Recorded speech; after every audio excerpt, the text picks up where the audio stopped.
Kamusta? Kamusta everybody? Nandito yung aking mga anak. Silang Inday, Jessica, at si Jennifer. Nandito silang dalawa. Hala, oy, hindi pa rin natapos yung aking kapangit. Anong tawag dito? Hindi pa rin natapos yung issue ng aking pagkapangit ng aking ugali. So, i-explain ko na talaga sa inyo ba kay... Ay, magsimula tayo nung pagpunta ako ng airport. Ito kasi yung nangyari. Dali na na, kay lagyan ko na kayo ng shoes. Ako ay naging masamang ina dahil nga simula natin yun sa airport. Lahat ay nag-expect na sasamahin ko itong dalawang mga bata. Yung uwi ko is, meron yun siyang dahilan kung bakit talaga ako umuwi ng Pilipinas. Merong dahilan lahat. Pero hindi ko sinabi sa inyo, hindi ko in-explain sa inyo lahat.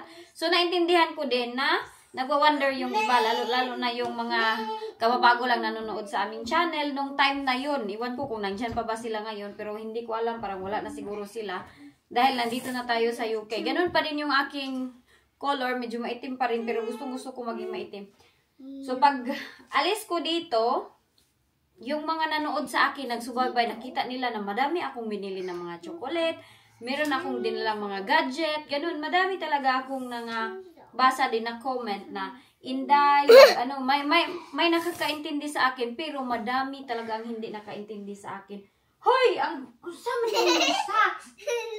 Hala, ang socks ni Inday. Socks na yung binigay ng aking auntie. Hiningi ko ito sa aking auntie.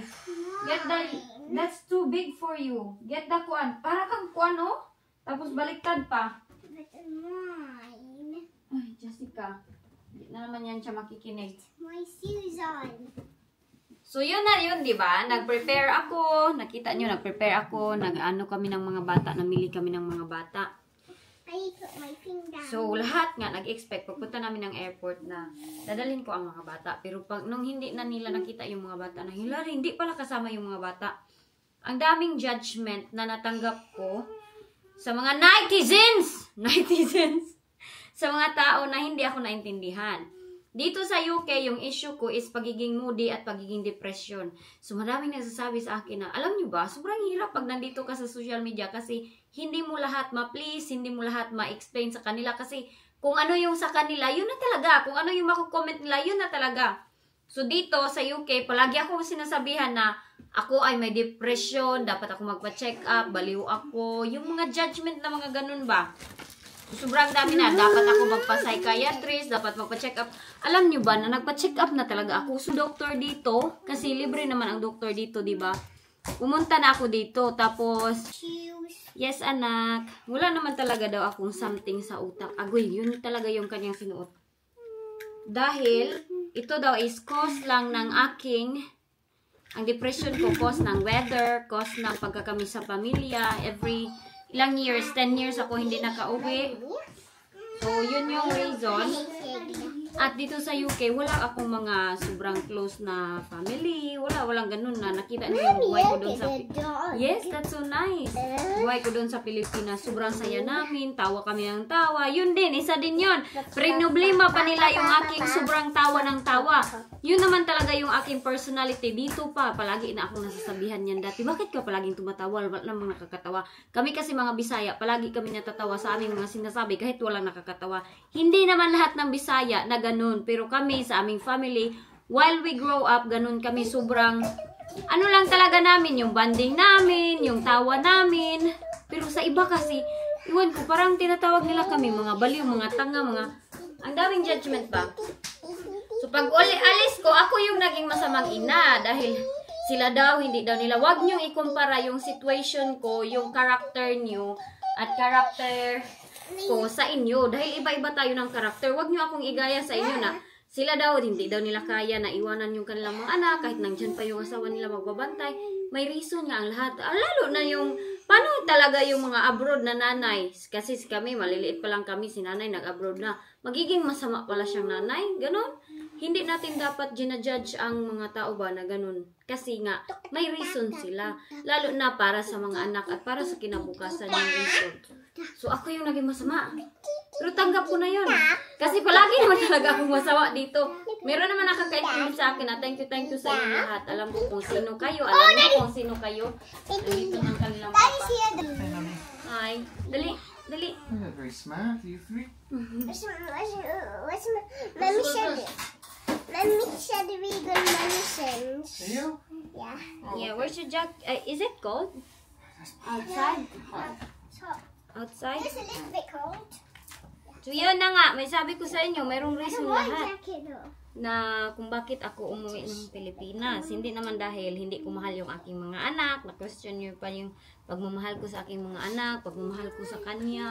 Wala daw akong pakialam sa kanila. Tapos, Somebody's cereal's gone. yeah, she needs more. She must be. Let's go na. That's why we're going Rossman's. Oh, okay. Okay. Malis na ako na. Maraming advice na. Galing akong pili dito sa bahay. Maraming advice na. Huwag ako madala ng maraming gadget. Huwag ako madala ng maraming kung ano-ano. Are you bringing your phone? Do you think they need jacket? It's cold ba yeah, inside the Morrison. It's cold. Cold inside the Morrisons. They have aircon there. And you too. May sakit kasi itong dalawa. Mayroon silang... Oh. Mommy, I'm coughing. They have jackets there? Ha? Put it in the back of the... One there. There's no other here. Open it! Ask Daddy. Daddy, open it! So yun na, maraming nag-advise sa akin, wag ako maraming gadget, wag ako maraming chocolate, instead na chocolate yung dalhin is kape, na sobrang init naman sa Pilipinas. Alam naman natin na pag magpunta tayo ng abroad, ang mga tao, ang gusto talaga nila, ang mga family, ang everybody is chocolate. O, diba, chocolate. So, tabangan ko muna sa Inday sa kanyang jacket. So, yun na. Yun na, diba? Pagdating ko ng airport, sobrang ignorante ni Inday. Wala na kasi ako nag-explain sa inyo sa Pilipinas. Kaya ini-enjoy ko na lang talaga. Sinusulit ko na lang talaga yung aking time doon ba. So, wala akong time na mag-isip. Wala akong time na magbasa ng comment sa Philippines. Ganun. So, ngayon, nagbabasa ako dito. Sulit yung ating mga reaction. Pagdating ko ng airport, ignoin yung Inday na. Teka lang, magkuha pa ako ng isang jacket. Igno talaga ako kay first time kong lumipad pa international. Hindi ko alam kung ano yung mga kailangan pa international na ano yung gagawin, ganito. Saan mo siya pupuntahan, na gates, ganito, ganyan. Pero alam ko paano mag-travel. Kasi naka-travel naman kami ni Jessica one time. Nung galing kaming Thailand, papuntang UK. Pero wala kasi ako nung antay-antay. Straight lang, 12 hours kami isang airplane lang. Kaya yun yung nangyari. Tawa ko ng tawa, hindi ko alam kung ano yung aking gagawin. Kita nyo naman gano'n ako ka-ignorante doon. Pero masaya ako dahil excited nga ako makita yung aking family for 10 years. Hindi ko sila nakita. Ala, kapag dating ko ng airport, mayroon ding mga comment na dapat handa daw ako sa aking mga papeles, kaya daw nangyayari sa akin dahil hindi daw ako handa. Handa naman ako lahat. Uy, walang kulang sa aking papeles. Kaya lang, unexpected lahat ng mga pangyayari. Where's the key? Here. Pangyayari. Do I need them? Maybe. Pagdating ko ng airport, British, galing kasing Britain dito sa UK, is 6 hours papuntang Abu Dhabi kasi nag-exchange ako sa Abu Dhabi. Hindi ko na talaga to na-explain lahat sa airplane kasi lahat ng ganap yun is yun lang yung pangyayari na yun. Hindi na ako nag-explain na, guys, ganito. So, okay yung aking flight. Pag lakaw ko, sila Inday, na-miss ko naman sila Inday, no? Pero, iba kasi yung feeling na parang excited ka makita din yung family mo. At alam ko na okay yung mga bata dito kasama yung kanilang mga kanilang papa. Kasi papa nila yan, daddy nila yan. So, wala akong pag-wonder na hindi yung magiging okay ang dalawang mga anak ko. So, kagahi naman itong ating break. Oy.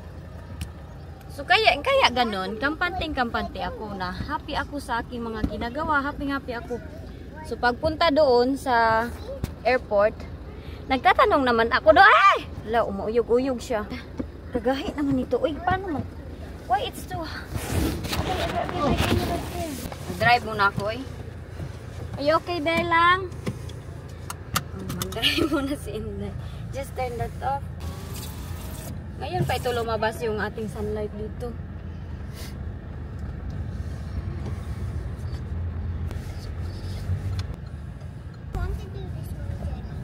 Grabe ba, naka-shades. Put your jacket. Andito na tayo sa Morrison. Nawala na ang aking chika, guys. Ano yun? So nga, pagdating ko sa airport, diba? Nag-airport ako. Okay naman yung aking international flight. Wala talagang problema. Doon lang talaga nagka-problema. Noong pagdating ko na ng Manila.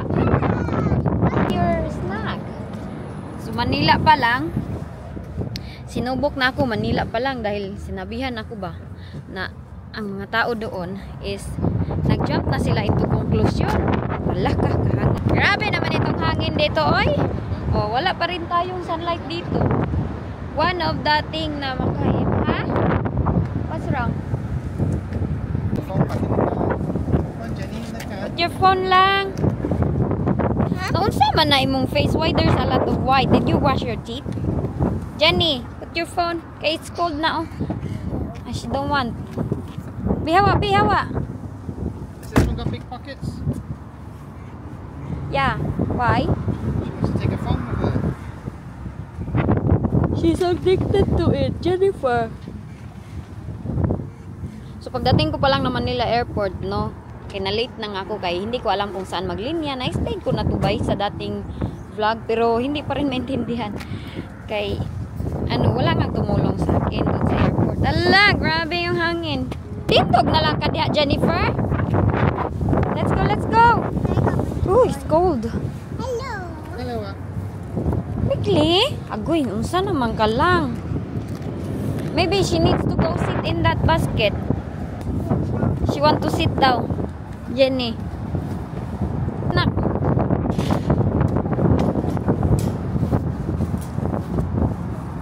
Now? Okay. Inday, oh. Now. Nagmahal na ang kanilang banana na organic. Ay, ito. Ito, 78p lang. Ang mga batang iniwan ng mama, oh. Yung iniwan ng mama sa UK. Nawang playground yung ambot aning dalawa, oy. Alam niyo na, nibago ba ako nung pagdating ko dito na mayroon itong dalawang bata. Daddy, Daddy's talking. Kasi sa Pilipinas, feeling single yung Inday doon, oy. You got DJ. Alam nyo, ang problema ko talaga sa aking pag-travel, yung pag-travel pag ulit ng Pilipinas, hindi naman talaga yung aking papilis ay hindi kumpleto. Ang problema nun is yung muntik na akong malate. Tapos yung PAL, yung pangalan ko, hindi naman kasi yun sa papilis ko daw kulang. Maraming kasi tayong sapsap sa buratsat. Bakit ka lang? Mayonnaise. Mas masarap yung mayonnaise sa Pilipinas. Hindi ako nakadala ng Pilipinas mayonnaise. Wala. Kunti lang talaga yung aking nadala. Ay, wala talaga sa aking utak. Alam nyo, miss na miss ko talaga yung Pilipinas until now. The same. So, pero kinakaya ko lang. Kaya pag iniisip ko ng mas mabuti, mas iniisip ko ng always, na ma-depress na naman ako. Kaya masaya na lang ako kung saan ako. Tsara! Masaya na lang ako kung saan ako. Ito lang siguro maliit. 250 na ito. Pagdating ko sa Pilipinas, sobrang shock ako. Diba na-hold na nga ako doon. Na-hold ako. Pagka-hold ko, kasi nga na-late ako. Do you want this? Ah, did you? Kadating ko sa Pilipinas, kaya nasablay-sablay naman ako, no, hindi man yun dahil sa aking papilis. Pagpayag nila sa kanilang head, dumating na ako sa Pilipinas. Pagdating ko sa Pilipinas, hindi kami umuwi diretso. Nasa beach kami. What is it? Well, I just grabbed that one there with the cup. 750 mil. That's 725. And that's Five. 540. And that says £3. I don't get that. Better get the big one, isn't it? Huh? Yeah. Swap it then. I don't know, maybe. So, pagdating ko doon, hindi ako nag-bless sa kay Papa. Yung tawag ko ng aking Papa, si Uncle ko lang yun siya. Neighbor namin. Na-explain ko na din ito. Ulit-ulit na Inday Iljen. Ha? There's still one tray. Pagdating sa beach, sabi nila, wala daw akong ambag doon. Wala daw akong binigay na pera. Nagpapagastos daw ako sa kanila. Kasi nga dahil wala, di ba akong dala na pera. Ang nangyari nun is gusto ko talaga na, what? Don't get a bottle of water? No? Gusto ko talaga na, anong tawag nito, mag-i-western na lang ba? Siya kasi, palaging sinasabi na dapat daw yung banknote. Hindi naman namin alam yung mangyayari sa akin sa Manila. Kaya wala talaga akong cash. Pagdating doon, wala akong cash. Pero lahat ng holiday namin, bayad na yun siya sa Pilipinas. Nang dito pa lang ako, yung yung fuel ng aking sinakyan. Hindi ko na sana to isasabi-sabi ba kay pangit ba ya pakinggan na maganon ka anong mapifeel ng mga taong nagsundo sa iyo instead na thankful ka bakit mo kina-calculate. Kasi ito kasi mga tao iniisip nila na yun ang nagastos sa akin. Hindi naman lahat yun is bayad na yung aming yung aming tawag nito tinehan is no. Oh, up to you. You want fish? Guess so, no? Ang aming tinehan is 10,000 sana yun siya pesos. Ang nangyari is nakahangyo kami. So, pero nagpadala na ako ng 10,000 pesos. Yung food na kinain doon is 3,000. Yung fuel is 3,000. So, total of 16,000. Diba? Before tayo mag-judge sana, dapat alam natin kung anong nangyayari off cam. Ang mga tao din kasi mag-judge kung walang explanation. Pero, ay, ambot. Yeah. Yeah. You need fish finger, Jenny? Do the best friends again? Jenny, oh. Ito yung panghugas nila ng dishes dito sa Pilipinas. Itong sponge. Ito, first time kong nagamit nito. Akala ko ay pang sa toilet. Ito yung pag ganun. Pero dito, ito yung ginagamit nila. Binabrush nila yung kanilang mga mga plato. Si Wayne ay nag-check para sa kanyang mata. Kaya ang kanyang mata may tumubo na naman yun, yung kanyang mata. So, yun na. Ang aking chika sa inyo. Pagdating namin doon sa beach, bayad naman yun nakin lahat. Pero hindi ko talaga sinabi sa inyo yun dahil sa keep private na lang. Kay pangit man kasi magsabi-sabi pa ganito yung gastos ko guys. Ganito ganyan yung gastos ko guys. Pero totoo yun na wala akong pera pagdating. Pero pagka kinabukasan or ilang mga days, nagpadala naman yung tatay nilang Jessica no sa akin ng Western. So yung aking dala na cash, binalik ko dito dumala sa UK. Ha? Naalala ko ang aking antibitang nito ay sabi niya, try niya daw yung ganito. Hala, hindi magsilbi kaya sobrang nipis kasi ng aming ganito.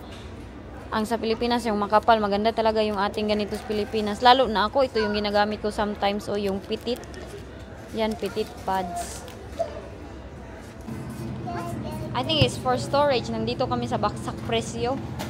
Nandito kami, hanghang lang kami dito. Kaya nag-aantay taon, in-count kami ng bagsak presyo na manok. Kaya ang mahal ng kanilang manok. Kaya nagantay kami kung ibabagsak presyo ba nila. There's There's this one ay nice oh. Ang ganda nito. Gusto ko ito oh. Honey, there's boxers oh. Honey, there's boxers oh. Don't know. They didn't put the price. Are they? Wala. Tulungan ko lang si Wayne dito. The heavy one? Nakakuha kami ng manok na nakasale. Yeah. Yes? Yan lang yung maganda dito kaya mabadami silang bagsak presyo. Ario, torste. You need to wait, Nat. You need to wait, yeah? Jenny's helping? Tumutulong si Inday Jenny. You need help, huh? Yeah, she's helping. Ay. Gusto ko din naman ito sila maka-experience sa Philippine shopping. Honey, how about kids go Philippine shopping? Yeah, you can go now here. Wait up for daddy. Here. Mango, Jenny.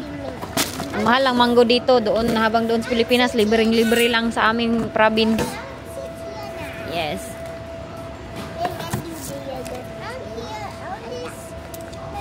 Yeah? Okay.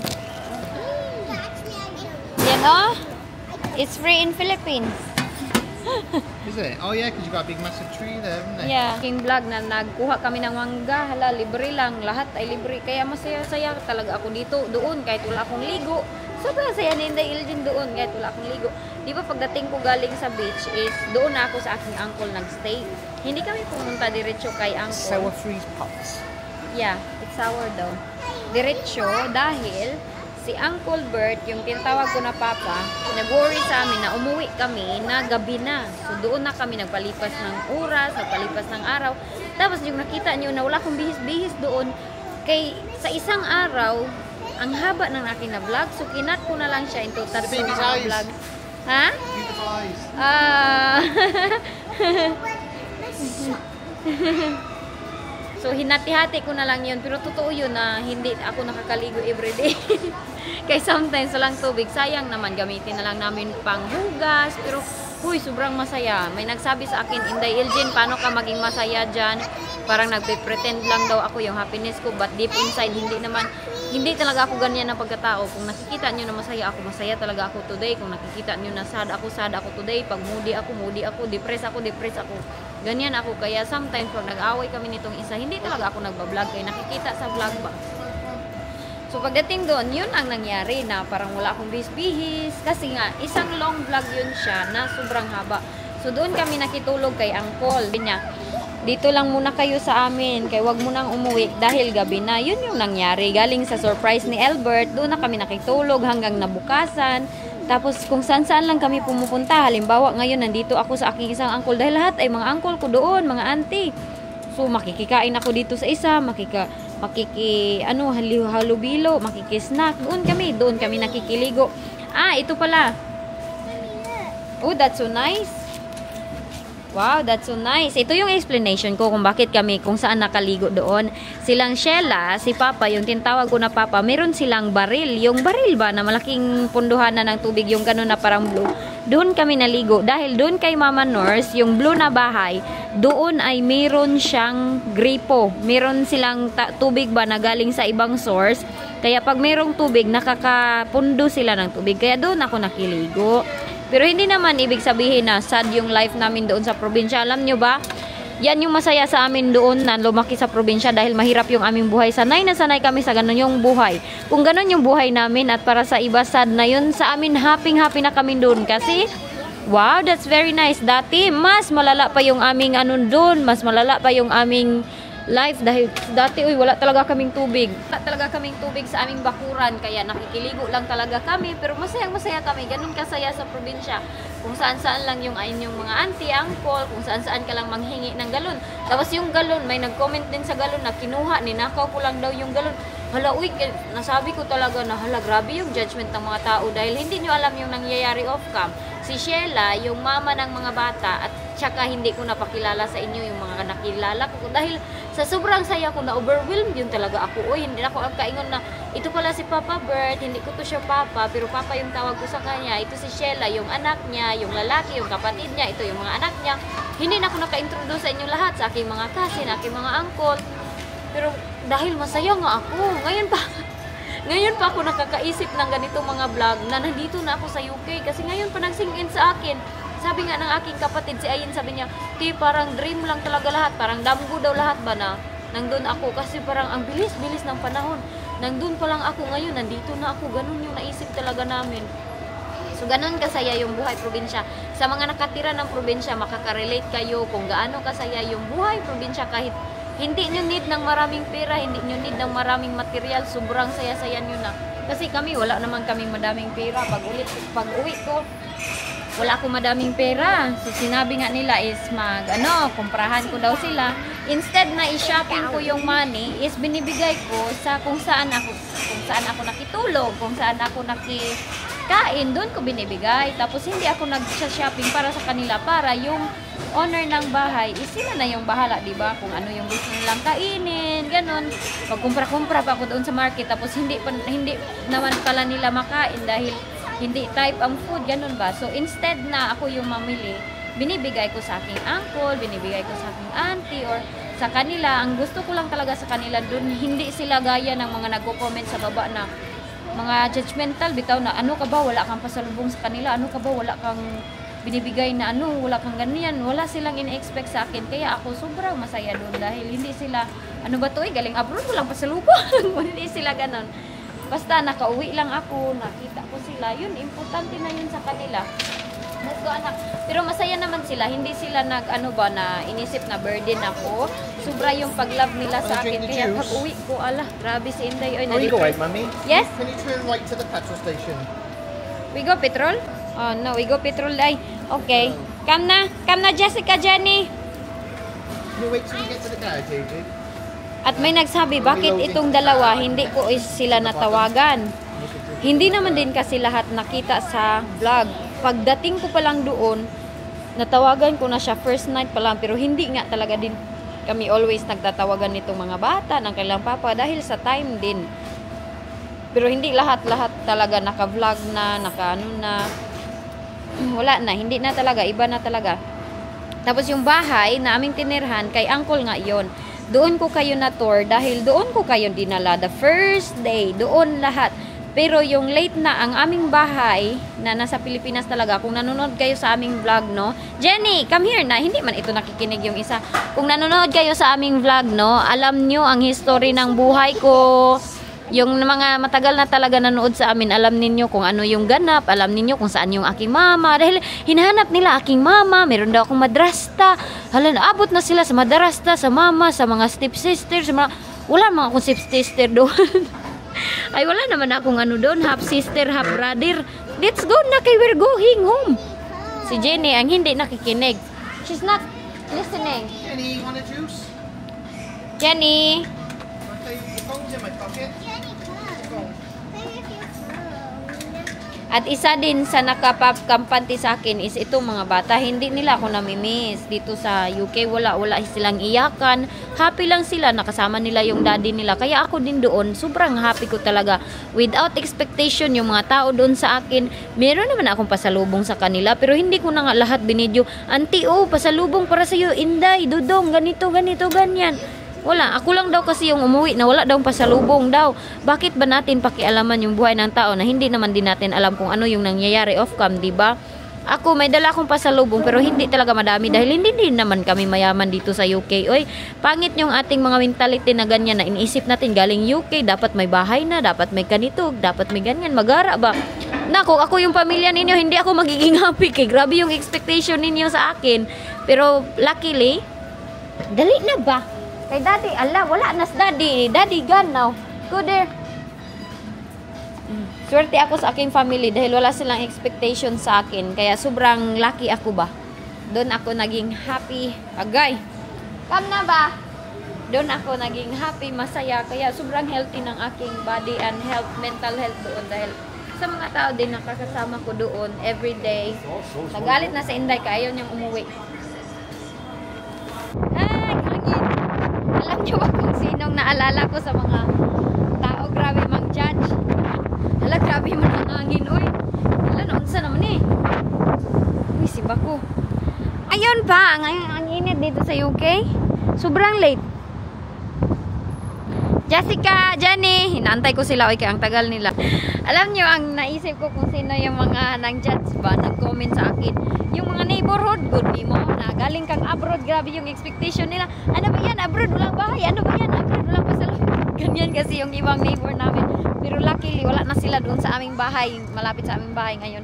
Wala nang ganun. Pero yung aming mga neighbor na nakasalamuha ko, alam ninyo kung ano yung sinabi nila sa akin. Kahit walang pasalubong, nandito ka lang, makita ka namin, na masaya, happy ka. At yung, hindi daw importante yung pasalubong, hindi importante kung meron kang magarang bahay. As long as you're happy, uy. Ganon yung real happiness. Be contented with what you have. Ako, hindi talaga ako umiyak. Uy, pagdating ko doon, ano ba ito? Umuwi ako, wala kaming bahay. May bahay naman kami, di ba? In-explain ko yan sa inyo sa last few vlogs na marami ng vlog na nagdaan ni Inday Iljen. Pero yung mga bago kasi, hindi nila maintindihan kung ano talaga yung ganap-ganap ko sa sarili. Pero okay lang yun, uy.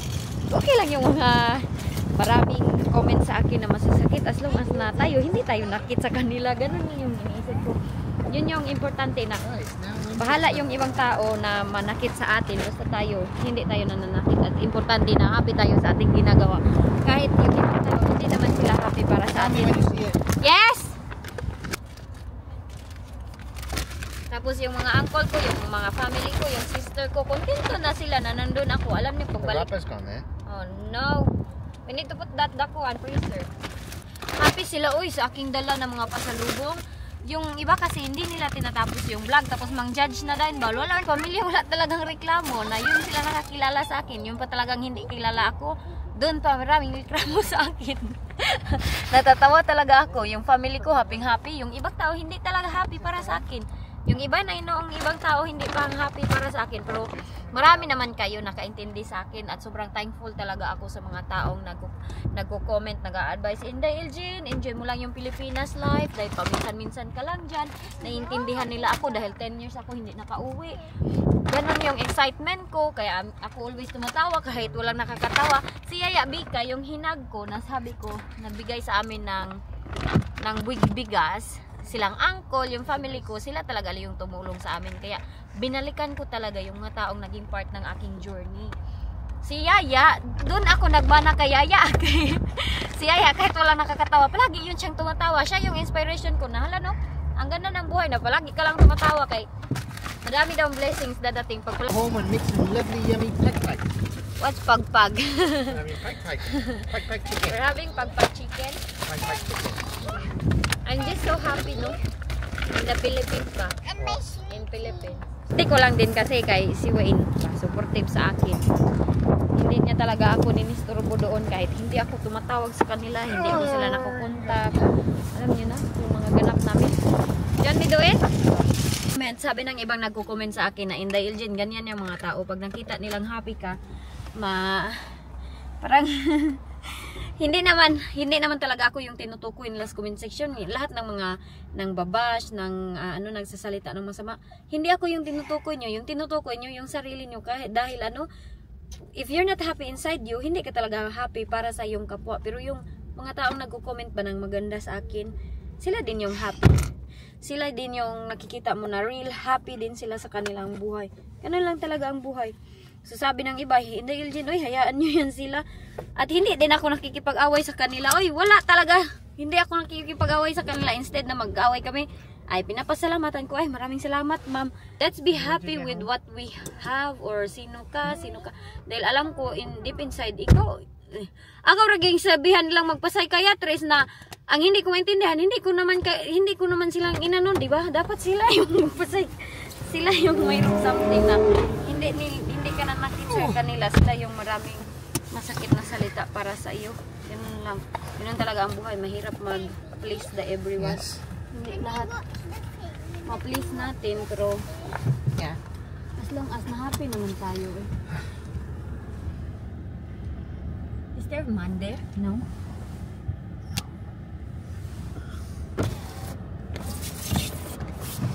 Doon sa Pilipinas, wala akong bahay, walang sasakyan, wala lahat, pero I'm so happy because we're used to that kind of life. Uwi muna kami, uy. Sa Pilipinas, meron tayong taga-ganito. Dito wala silang taga-ganito. Oy, sila lang talaga dapat lalabas.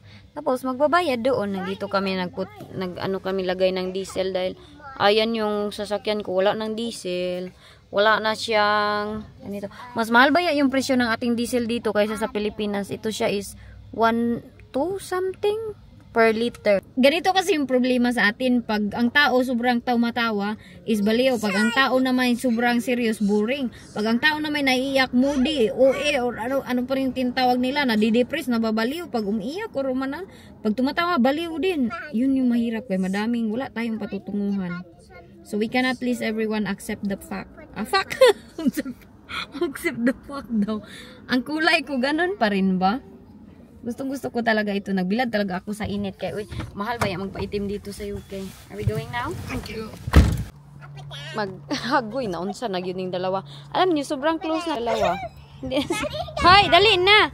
Magluluto pa si mami ng rice. What's wrong? Where's your ding-dong lang? Daddy just took it. Daddy got it. Sure.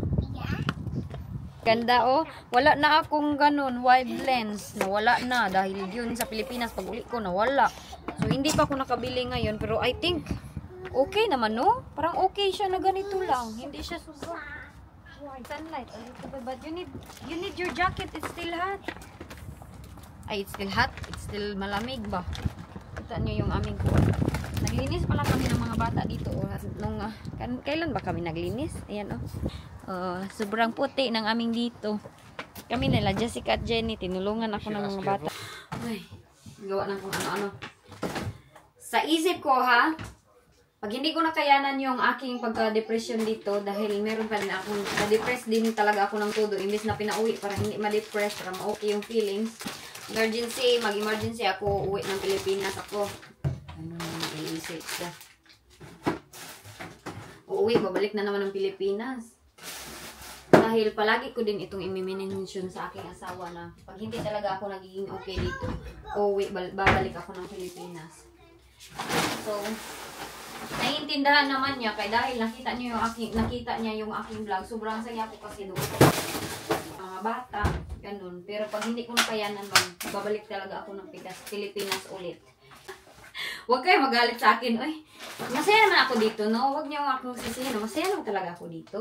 Pero iba yung saya ako sa Pilipinas dahil meron akong nakakausap. Gaya ng pagpunta ko ng airplane. May nakakausap akong lalaki doon. Hindi naman nagalit si Wayne nung kuwanan.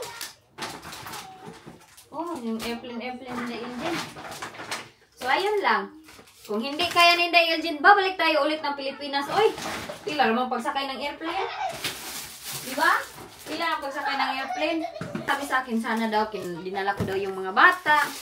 Antayin nyo lang yung aming mga desisyon. Dahil yung aming mga desisyon is, hindi naman talaga lahat sinasabi namin sa vlog. Dahil yung pag-uwi ko nga, hindi yun na diretso ko sinabi sa inyo, mga 2 months pa. 2 months na ata yung nakabook yung aking ticket. Hindi talaga ako nagsabi ng advance dahil gusto ko na, once nasabi ko na yun, doon, uuwi na ako. Pero dito, nahirapan pa rin ako mag-adjust. Lagi akong tumatawag sa aking family, kinakausap ko sila. At last time, nagtawag ako sa akong mga auntie at uncle, mga kasi, naiiyak pa rin ako. Sobrang iyak ko dahil nga yung bonding ba. Pag kasi ang bonding nyo, sobrang saya, no money involved, no anything, walang expectation, walang ganito.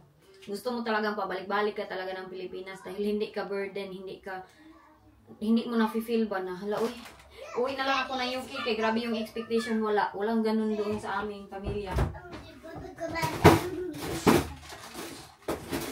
Kaya yun na-feel ko. Tapos ngayon, bumili kami ng Bounty kasi madami palang ganahan ito doon sa Pilipinas. Sabi ko kay Ayin, magtigom ako ng mga ganito para magdala ng ganito. Kaya ito pala yung gusto nila, Bounty. Pilipinas life is, kahit saan tayong mundo, kung saan tayo galing talaga, doon talaga yung ating happiness. Kahit makapunta pa tayo ng pinakamagandang lugar talaga, depende din naman sa ganap. Mga maritis, maglibak-libak, wala doon sa aming probinsya. Ano lang, kung ano yung ganap today, yun na. Wala doon. Kaya sobrang saya. Walang toxic sa life ba. Yun yung aminis ko. At saka makaka-open up ako na, auntie, ganito kasi doon sa UK. Wala akong makausap. Wala akong family. Wala akong madaganan. Kung sino kung gusto mo. Ay, doon pag kami ng mga bata magpunta ng Pilipinas. Madaming makabantay ng aking mga anak. Mga auntie ko willing. Okay. Alam nyo ba, hindi talaga sila meron akong nabasa ng comment, mapapagod daw yung mga tao na tinutuluyan ko. Hindi talaga sila ganyan kasi yung auntie at uncle ko, nakitiran ako dyan dati, hindi pa ako nag-UK. Bata pa lang ako, mga ilang weeks talaga. No money, wala akong binibigay na pera. Ganyan sila uncle, nagpapaano sila, maraming nag-aano sa kanilang bahay pero wala silang expect na dapat magbigay ka ng ganito, dapat magbigay ka ng ganyan. Kaya siguro nakikita ko yung aking mga uncle, nakita nyo, very sila, blessed sila sa kanilang life. Dahil wala silang expect na magbigay ka ng ganito, dapat ganito ganyan, bawi ka sa amin, wala. Kahit nung pagpunta namin, ay bukas na ito mga marites ko. Okay, madami talaga akong wala na chika sa inyo off-cam. Dami talaga. So mag-ampi kayong lahat. Si Inday ninyo, mag-arrange muna ako dito para matapos ko na ito dito. Teka lang, nag-message si Mason, message ni Annie, nag-voice message siya kanina pa. Ito hindi ko pa na-reply. Ngayon pa lang ako nagawak ng aking cellphone. Nak, diha sa na ipupuntang na diha, nak be. Kang happy. Kahit wala kang madaming pira doon. Uy, happy, uy. Sabi ng iba, ay, sa permiro lang yan. Dahil ngayon lang, nako, hindi talaga. Dahil dati na, buhay na kami na wala akong income dati. Ngayon pa baka ha, diba? Ganun. Ngayon, wala naman akong malaking income. Pero medyo meron konti. Pero nabuhay kami doon dati. Uy, simple lang talaga. Manguha lang kami ng mga gulay-gulay dyan sa giliran. Nako, happy na kami dyan. Kaya yan yung maganda na kung ang mahirap is magiging mayaman, sobrang saya nila. Pero pag mayaman, magpuntang mahirapan din talaga sila dahil Alam niyo na. The adjustment. Pero yung uncle ko na mayaman nagdadala sa akin doon sa bukid. Hoy, simple ra gyud kay yun sila. Wala din talagang mga ano-ano ko break it sa sarili. Wala. Sobrang simple talaga nila na makita mo. Si uncle, hello, wala gyud ka makita ang arte-arte. Bye, paalam na.